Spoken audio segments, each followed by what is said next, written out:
In this 3-minute game review, we're looking at Steamworld Build. So hit the like and subscribe buttons and let's get into it. Steamworld Build is a city building management sim with exploration and dungeon keeper elements.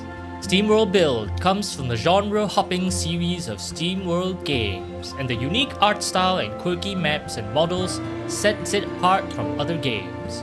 The sound effects were basic, but the relaxing soundtrack is accompanied by a fully voice-acted cast of characters and cutscenes. Steamworld Build will at first look extremely familiar to fans of unique city builder games like Anno, Tropico, and the more recent Farthest Frontier. You will have to house, manage, and satisfy different tiers of citizens by building services and production chains to ensure that their needs are met before upgrading to the next tier, striking a balance between resource management and upgrading enough citizens in order to unlock new technologies and production chains. This might seem like nothing new nor unique. However, Steamworld Build also sports a second gameplay loop: underground mining and exploration. This loop sets it apart from other more traditional city builders and starts out like an exploration game with some point-and-click elements, finding buried treasure, gems, and key resources which let you build more complex structures up above. The balance between having enough workers, having enough space, and also structural integrity will be key whilst finding deeper mine shafts into the deeper and more dangerous territories, where hostile enemies and environmental dangers could potentially start a downward spiral that could effectively wipe out your town on the surface. Steamworld has always had a uniquely different setting, and it is in this setting that sets it apart from so many other games in the genre.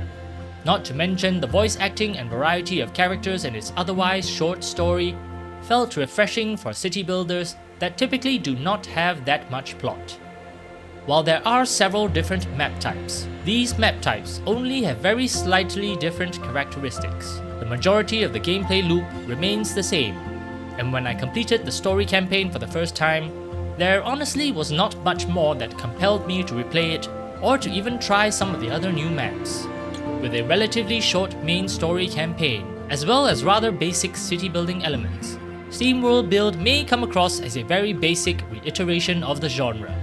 However, with the combination of the underground exploration and dungeon keeper-like mechanics, in conjunction to some intricate balancing between multiple layers of gameplay loops, Steamworld Build felt like a unique, in-depth, and fun experience. I only wish there was more replayability, perhaps in the form of maps with a much bigger difference in gameplay approaches, as well as different game modes that may provide a different type of challenge so as to strengthen its replayability further. I would recommend city building and strategy fans to give Steamworld Build a try if they don't mind a relatively short story campaign, or to wait for a sale or more content updates before committing. If you're craving for more city building or strategy games, check out our other videos. Otherwise, hit the subscribe and notification buttons for more 3-minute game reviews.